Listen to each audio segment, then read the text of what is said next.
Bem, eu estou muito feliz por estar aqui. Muito feliz por ter a oportunidade de implicar com o Chris Larson. Quando eu conheci o Chris, eu tinha 1,80 m. E ele me empurrou no chão.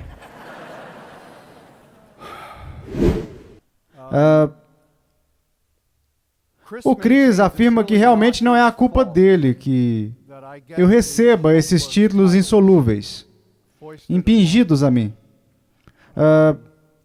No ano passado, eu tive que falar sobre sexo. E eu expliquei para vocês qual era o caso. O Harry não estava aqui, portanto, eu sugeri que eu fui o professor mais atrativo.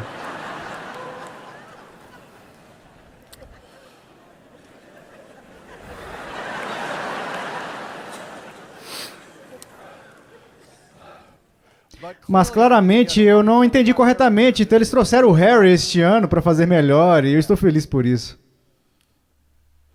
Citando o R.C. Sproul, qual que é o problema de vocês? Vocês realmente não têm algo melhor para fazer do que ouvir uma palestra sobre estatismo e socialismo? Vocês sabem o que precisamos na América? Falar mais sobre política.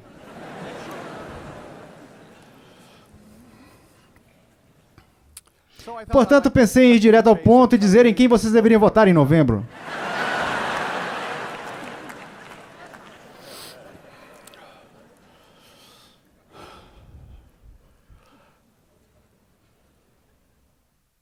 Ora, se eu fizesse isso, não seria errado, né? Eu tenho opiniões sobre em quem vocês deveriam votar em novembro. Mas como ministro da Palavra de Deus, a Palavra de Deus não me diz em quem votar em novembro. A Palavra de Deus me dá todos os tipos de princípios para aplicar a pergunta: em quem devo votar em novembro? Mas quando eu olho na minha concordância, eu não consigo encontrar Biden ou Trump. Embora haja o último Trump, mas essa é outra.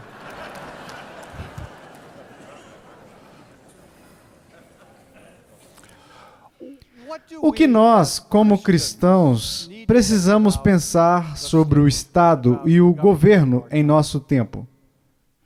Porque uma das coisas que me preocupa é como nos tornamos um tanto polarizados.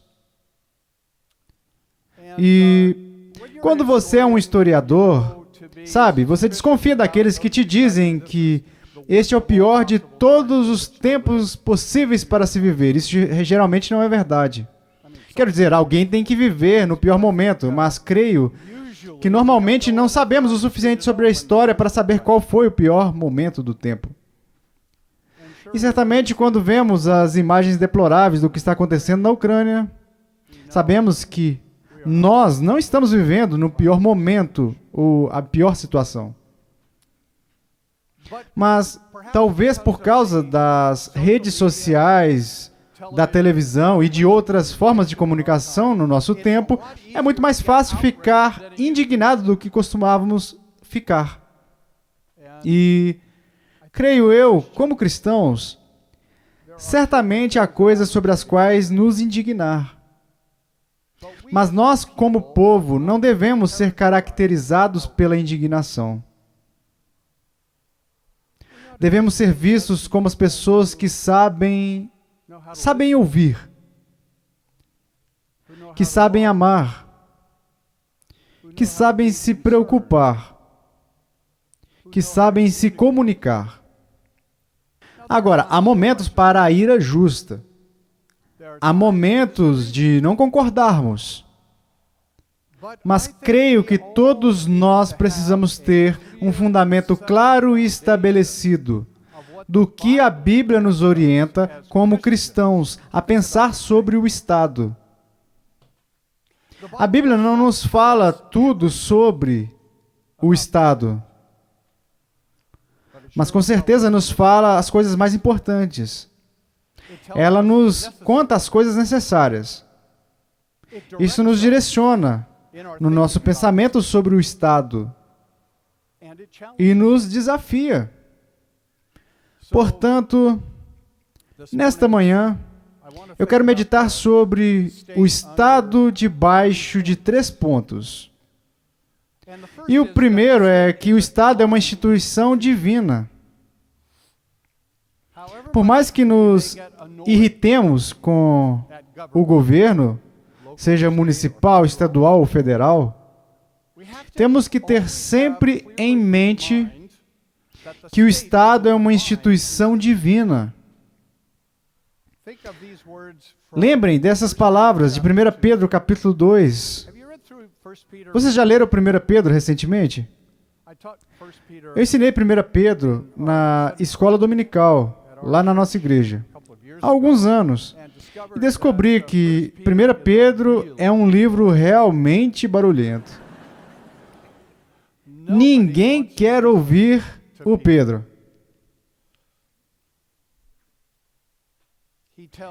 Ele diz às esposas para serem obedientes aos seus maridos. Nós não queremos ouvir isso, né? Ele diz aos servos para serem obedientes aos seus senhores. Não queremos ouvir isso. Ele diz aos cidadãos para honrar o governo. Não queremos ouvir isso. Mas vou ler em 1 Pedro de qualquer maneira e vocês vão ter que ouvir. 1 Pedro capítulo 2, versículo 13. Sujeitai-vos a toda instituição humana por causa do Senhor, quer seja ao rei como soberano, quer as autoridades como enviadas por ele, tanto para castigo dos malfeitores como para louvor dos que praticam o bem. Porque assim é a vontade de Deus, que pela prática do bem façais emudecer a ignorância dos insensatos, como livres que sois, não usando, todavia, a liberdade por pretexto da malícia, mas vivendo como servos de Deus. Tratai todos com honra, amai os irmãos, temei a Deus, honrai o rei.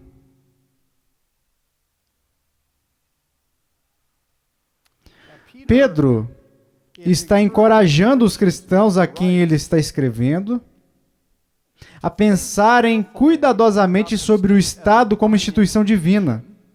Porque se lermos nas entrelinhas aqui, fica parecendo que alguns cristãos estavam dizendo: eu sou livre em Cristo, eu estou liberto em Cristo, eu sou um cidadão de um novo reino, eu estou louco por um novo céu e a nova terra, nas quais a justiça habita. Isso significa que eu não preciso mais dar atenção a este governo na terra. Eu estou livre. E Pedro está dizendo: vocês são livres em Cristo. Mas essa liberdade não lhes concede o direito de desprezar ou menosprezar o governo que Deus colocou sobre vocês na terra. Há um novo céu e uma nova terra vindo, mas ainda não chegou. E mesmo que a sua primeira lealdade seja para com Jesus como Rei dos Reis e Senhor dos Senhores, isso não dissolve sua responsabilidade de se sujeitar ao Rei. O Pedro está bem preocupado que os cristãos pensem com clareza e precisão sobre o Estado. Porque Deus instituiu o Estado. Ele o instituiu não como o casamento. Deus instituiu o casamento antes da queda. Mas depois da queda, Deus instituiu o Estado para restringir o mal em um mundo caído. O chamado do governo, a tarefa do governo é punir o mal e promover o bem. E por pouco que pensemos que o governo faça isso com precisão e sucesso, esse é o chamado feito ao governo por Deus. Um chamado que nós temos que honrar, Pedro está dizendo. Isso é interessante, não é? Honrar o rei. Não é simplesmente uma obediência relutante para a qual somos chamados. Mas temos que reconhecer nas autoridades governantes, nas autoridades que nos lideram, a obra de Deus, o propósito de Deus, o chamado de Deus. E isso me leva a me arrepender de algumas das coisas que eu disse sobre alguns dos nossos governantes, mesmo que provavelmente elas fossem corretas. Que concordemos com eles ou não, eles servem a um propósito vital, um propósito crítico. Lutero disse: o pior governo imaginável é melhor do que o caos. E eu creio que isso é verdade. Quando você olha mais uma vez para aquelas fotos horríveis vindas da Ucrânia, de cidades totalmente bombardeadas, falta de comida, de água, de luz. Como seria viver nesse caos? É tão doloroso, é tão inimaginável, que eu creio que rapidamente não queremos mais sequer ver essas imagens. Foi Joseph Stalin quem disse: uma morte é uma tragédia. 1 milhão de mortes é uma estatística. E creio que não concordo muito com Joseph Stalin, mas é meio que verdade, que não podemos processar a noção de 1 milhão de tragédias como isso realmente significa. A pobre Ucrânia. Talvez o país do mundo que nos últimos 100 anos sofreu mais do que qualquer outro país. Stalin matou milhões lá nos anos 20 e início dos anos 30. Hitler matou muito mais no final dos anos 30 e 40. E agora eles sofrem mais uma vez. O pior governo para trazer um pouco de paz é melhor do que isso. Precisamos honrar um governo porque Deus estabeleceu o governo para restringir o mal. E Paulo, em termos muito paralelos a Pedro, em Romanos 13, não é? Nos lembra que podemos pensar no governo como diáconos. Provavelmente não fazemos isso com muita frequência. Talvez nem pensemos em diáconos, mas os funcionários do governo, diz Paulo, devem ser vistos como diáconos e também como líderes de adoração. Eles têm uma missão divina que lhes foi concedida e precisam ser honrados por isso. E essa precisa ser a primeira coisa em que devemos pensar quando pensamos no Estado. E isso é um desafio. Creio que vocês são um povo melhor.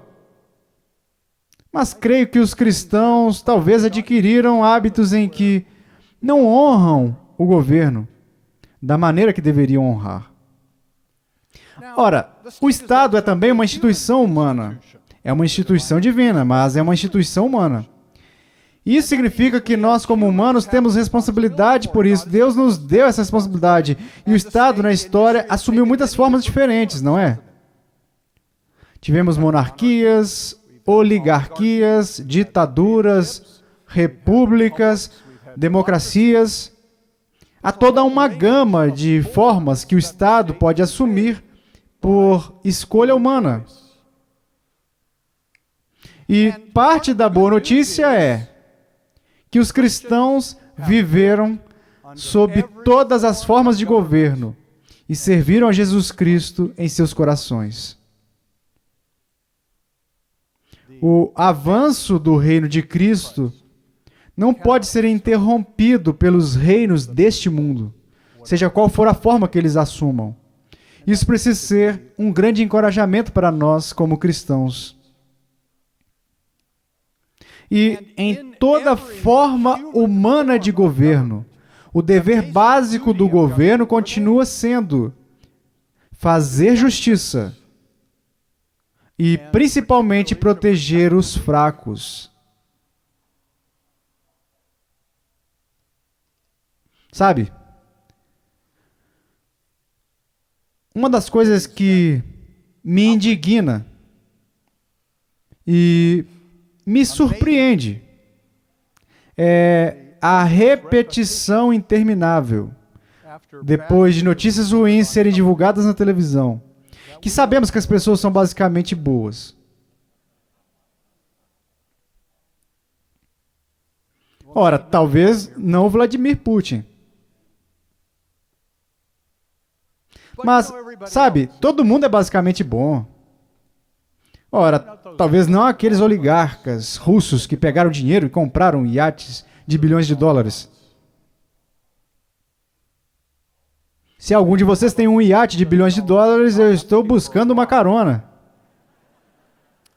Como seria ter um iate de bilhões de dólares? Sabe, isso meio que confunde a mente.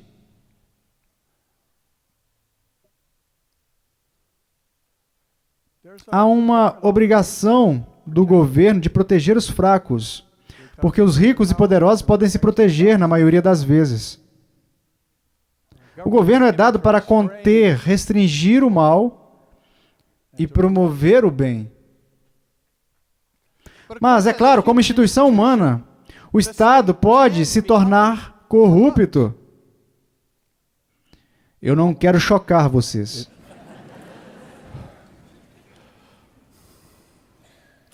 E os salmos falam de maneira um tanto precisa e eloquente sobre o perigo da corrupção no governo humano. O Salmo 94 fala sobre governantes iníquos que enquadram a injustiça por estatuto. Que coisa terrível que aqueles que recebem responsabilidade e poder usem esse poder para aprovar leis para consolidar a injustiça. Deveríamos ficar indignados com isso. E o Salmo 94 diz que Deus está indignado com isso, e Deus virá para julgar essa injustiça. E parte do testemunho que devemos prestar como cristãos às autoridades governamentais é lembrá-los de que um grande dia do juízo está vindo. E eles devem incluir isso nas leis que eles aprovam. O Salmo 94 condena os governantes iníquos que condenam os inocentes à morte. É uma realidade da existência humana que os governos perseguem os inocentes em busca de sua gratificação. O Salmo 82 é outro salmo poderoso que fala desse chamado para figuras governantes poderosas governarem fielmente. O Salmo 82 adverte os juízes a não serem injustos ou mostrar parcialidade para com os iníquos. Que declaração forte é essa? Não mostre parcialidade para com os iníquos. O Salmo 82 chama os governos a fazerem justiça aos fracos e órfãos para manter o direito dos aflitos e destituídos. Temos que deixar que essas palavras nos chamem a atenção. Nós podemos, quem pode vir aqui, não somos os fracos, aflitos e destituídos. Mas nós, como cristãos, somos chamados a ter compaixão dessas pessoas. O Salmo 82 instrui os governantes a resgatar os fracos e necessitados e livrá-los das mãos dos ímpios. Essa razão funciona em nossas vidas quando pensamos sobre a responsabilidade do governo? A Bíblia nos chama, como pessoas políticas, para ter compaixão e nos preocuparmos com toda a comunidade. E creio que devemos levar isso muito a sério e deixar que a palavra de Deus nos desafie. Agora, isso não significa que as decisões políticas práticas se tornem necessariamente fáceis, uma vez que estamos preocupados e compassivos, buscando a justiça, buscando a proteção dos fracos. Um dos grandes problemas na Califórnia, no momento, são os moradores de rua. Muitas partes da Califórnia, as ruas estão repletas de sem-tetos. E nos dizem que muitos, a maioria desses sem-tetos, são viciados em drogas ou doentes mentais. Essas pessoas são claramente fracas. Mas o que deve ser feito sobre isso? Qual é a atitude compassiva a ser feita pelo sem-teto? Eu não tenho certeza se é imediatamente óbvio. Poderíamos discutir isso de uma maneira agradável, sobre como ajudar os sem-teto, que realmente ajudariam, que resolveria o problema. E suspeito que haja uma variedade de opiniões aqui. Alguns dos quais são bons em concordarem comigo, outros que estão errados. Mas quando olhamos para o sem-teto, não devemos apenas ficarmos com ira, devemos ser compassivos. E perguntar, há uma maneira de ajudar? E como eu disse, podemos ter diferenças muito legítimas entre nós sobre qual é a maneira de ajudar. Mas nós, como cristãos, devemos ser um povo de compaixão e reconhecer que, muitas vezes, os nossos governos foram corrompidos não para tentar ajudar os fracos, mas para ajudar a si mesmos. E devemos nos indignar com isso. Uma das minhas declarações favoritas nos Salmos em relação a este assunto está no Salmo 146. Todos vocês o conheceriam, se cantassem os Salmos. O Chris Larson ficaria desapontado se eu não dissesse isso. O Salmo 146 diz, não confieis em príncipes. Não confieis em príncipes. Por que vocês não deveriam confiar nos príncipes? Ora, em parte porque eles são pecadores. Mas o salmista tem uma visão um tanto dura e realista da vida. E ele diz, não confieis em príncipes, nem nos filhos dos homens, em quem não há salvação. Sai-lhes o espírito, e eles tornam ao pó. Nesse mesmo dia, perecem todos os seus desígnios. Nada nesta vida é confiável, porque a morte vem para todos nós. Isso é o que o Salmo está dizendo. Portanto, se você tem o seu político favorito, isso pode ser bom. Mas não confie totalmente nesse político. Porque a morte chega. E nesse momento os seus planos irão falhar.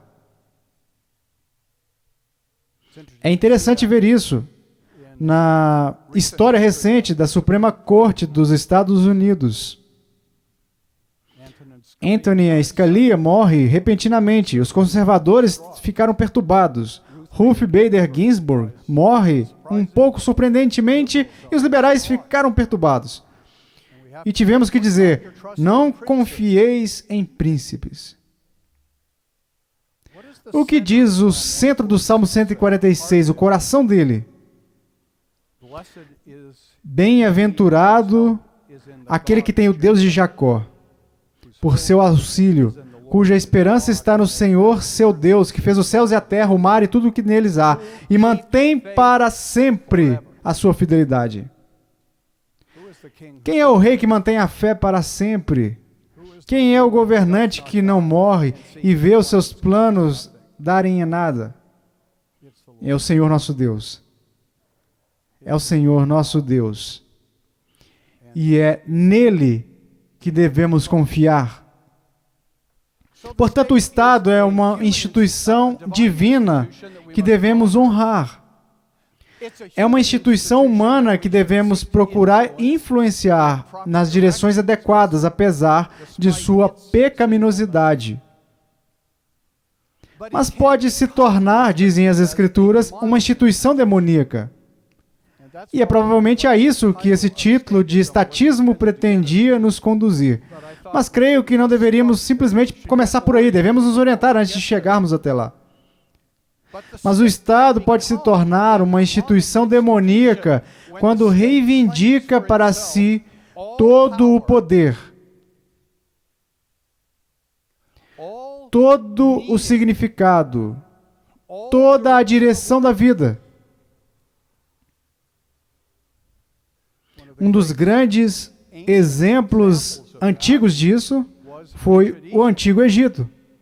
Portanto, não é tão surpreendente que a grande história da libertação de Israel do Egito seja um confronto entre o Deus vivo e o verdadeiro, e o faraó que afirmava ser Deus. O faraó que, em sua liderança do Estado, era o rei, o sacerdote e o suposto Deus. E, portanto, toda honra e obediência deveriam ser dadas ao faraó. Isso é o estatismo em sua última forma. O Estado que afirma dar todo o significado e reivindica ter todo o poder. É um Estado que se tornou demoníaco. E vimos isso em vários momentos da história humana. Vimos isso no Terceiro Reich, não vimos? Quando Adolf Hitler afirmou que poderia construir um reino que duraria 1000 anos, e no qual o Estado reivindicava toda a autoridade e todo o significado.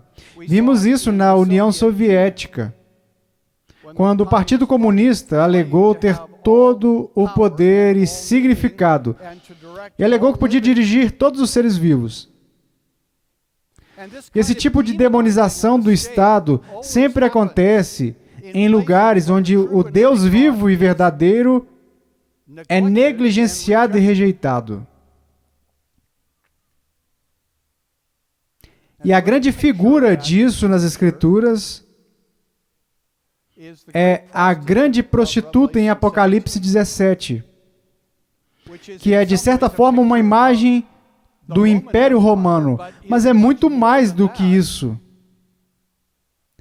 Como uma representação de um Estado que reivindica a adoração dos seus cidadãos.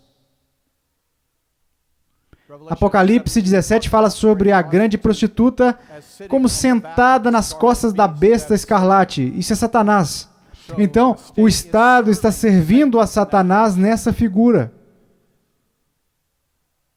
E os reis da terra são descritos como cometendo imoralidade com esta grande prostituta. O que significa, metaforicamente, falar sobre idolatria. É o adultério espiritual que está em mente aqui. E esta prostituta é ricamente adornada, com roupas caras e joias valiosas, para exibir sobre a sua riqueza e posição dominadora. E em sua loucura ela é descrita como uma bêbada. Uma bêbada com o sangue dos mártires de Jesus Cristo.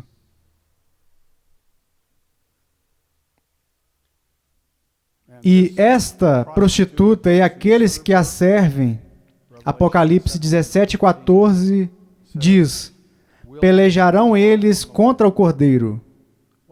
Que contraste entre a besta montada por essa grande prostituta e toda essa reivindicação de riqueza, poder, e o Cordeiro. O Cordeiro olhando como foi morto. A aparente impotência do Cordeiro diante da besta. Pelejarão eles contra o Cordeiro, e o Cordeiro os vencerá. Pois o Cordeiro é o Senhor dos senhores e o Rei dos reis. Vencerão também os chamados, eleitos e fiéis. Eles estão falando sobre vocês. Vocês estão com o Cordeiro? Vocês já ouviram o chamado de vocês? Vocês sabem que foram escolhidos? Sabe, a eleição na Bíblia nunca é uma doutrina que traz incerteza ou confusão, miséria ou mistério. A eleição na Bíblia sempre traz encorajamento, certeza e estabilidade. Você está com o Cordeiro? Você foi chamado? Você foi eleito, escolhido? Você é fiel? Chamado e escolhido são as duas partes que Deus faz. E você? Você é fiel? Você conhece o pecado número 1 em Apocalipse 21, que está desqualificando alguém para entrar na cidade celestial? O pecado número 1 é a timidez ou covardia. Aqueles que não foram fiéis em permanecer com o Cordeiro na batalha. Vocês são fiéis? Porque o Cordeiro está vencendo. O Cordeiro está vencendo.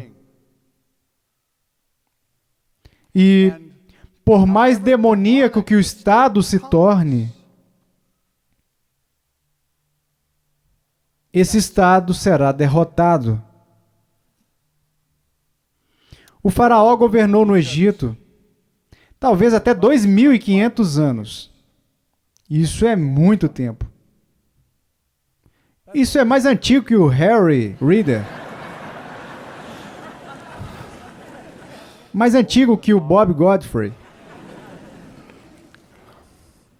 2.500 anos. Onde está o faraó hoje? Cadê o Hitler hoje? Cadê o Stalin hoje? Vocês sabem qual é a primeira palavra no livro do Apocalipse sobre Babilônia, aquela grande prostituta? A primeira palavra, Apocalipse 14:8. Não se esqueça dessa primeira palavra. A primeira palavra na Bíblia, no livro do Apocalipse, sobre a Babilônia é caiu. Caiu a grande Babilônia. Essas forças que se levantam contra Deus não irão resistir, por mais poderosas que pareçam ser no momento. O estado demoníaco não irá permanecer. Agora, nos 8 minutos restantes, podemos falar sobre socialismo.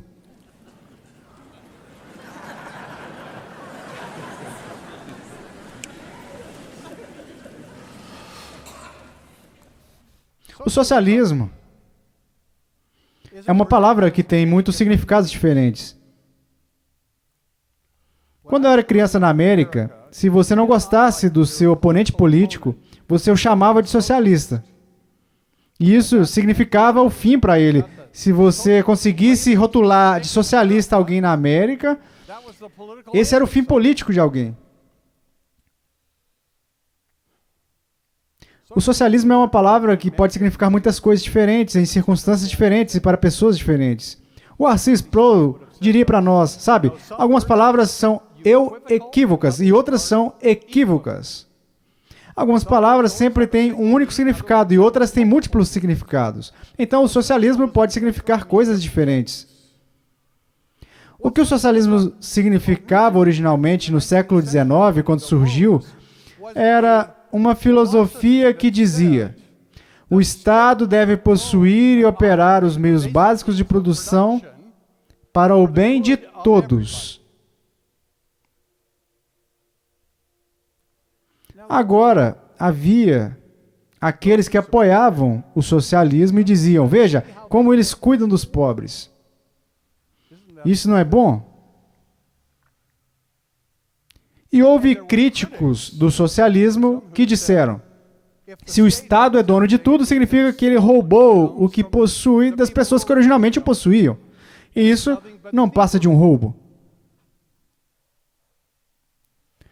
E outras pessoas recuaram e disseram: o socialismo em ação geralmente leva todos a serem pobres. Então, o socialismo é um pouco difícil de ser explicado em 8 minutos.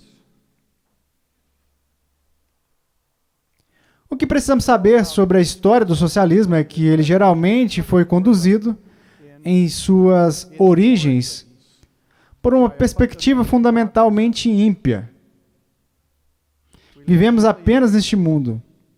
Precisamos obter o máximo possível do bem deste mundo, porque isso é o único mundo que nós temos. Faz parte da mudança no século XIX, no Ocidente, de uma cultura que pensava tanto no céu quanto na terra para uma cultura que cada vez mais pensava apenas na terra.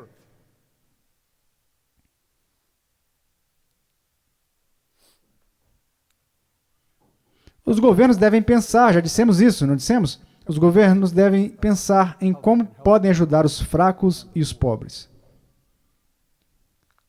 Mas o governo não deve perseguir essa responsabilidade dizendo que é o dono de tudo.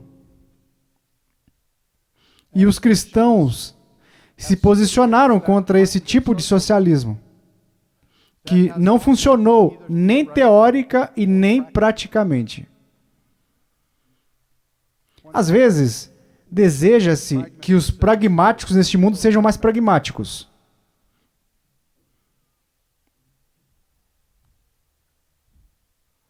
Portanto, como nós, como cristãos, devemos pensar sobre as diversas dimensões do Estado. Como devemos nos relacionar com essa realidade? A maioria de nós não vai a Washington para servir no Congresso, no Senado ou na Casa Branca. Se um de vocês quiser fazer isso, me avise, eu vou votar em você. Vocês assistiram ao funeral do Bob Dole? Ele deixou uma carta para o país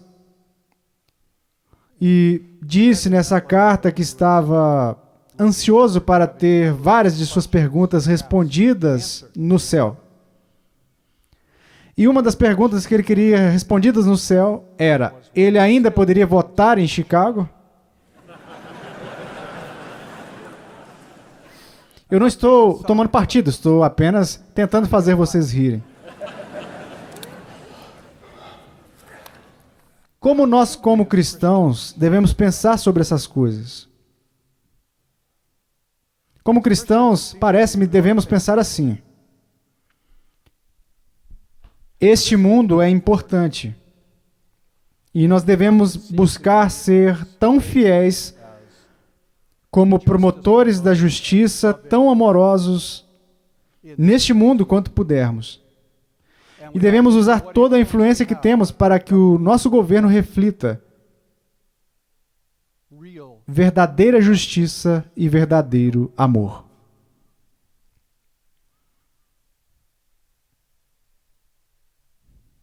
Mas, embora acreditemos nisso sinceramente, embora devamos trabalhar para isso com seriedade,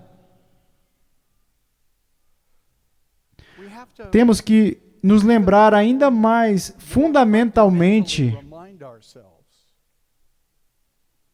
como nos diz Hebreus 13, não temos aqui cidade permanente. Temos uma cidade aqui. De onde quer que sejamos, temos uma cidade. Devemos nos preocupar com a cidade. Mas quando estamos preocupados com a cidade que temos aqui e agora, precisamos lembrar que a cidade não irá durar para sempre. Não é a nossa principal preocupação. Não é o último valor, o valor final. Porque Jesus disse: o meu reino não é deste mundo.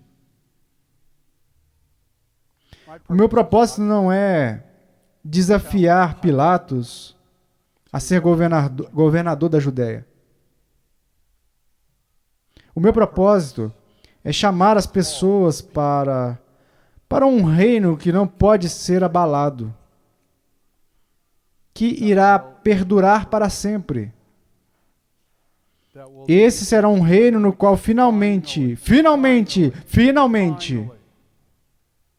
haverá retidão de ponta a ponta. Abraham Kuyper, o grande teólogo e político reformado holandês, disse: o grande pecado da civilização ocidental, conforme ele observou no final do século XIX e início do século XX, é o pecado do materialismo. Pensando que o que realmente importa é o que possuímos.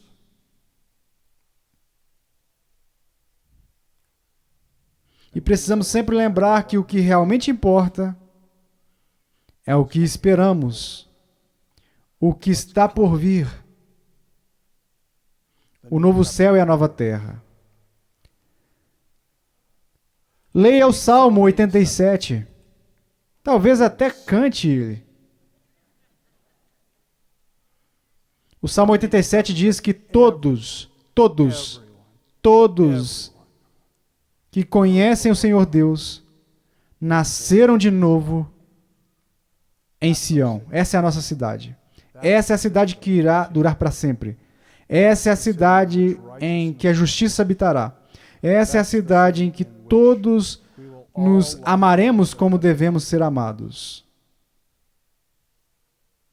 E até lá, até a revelação dessa cidade,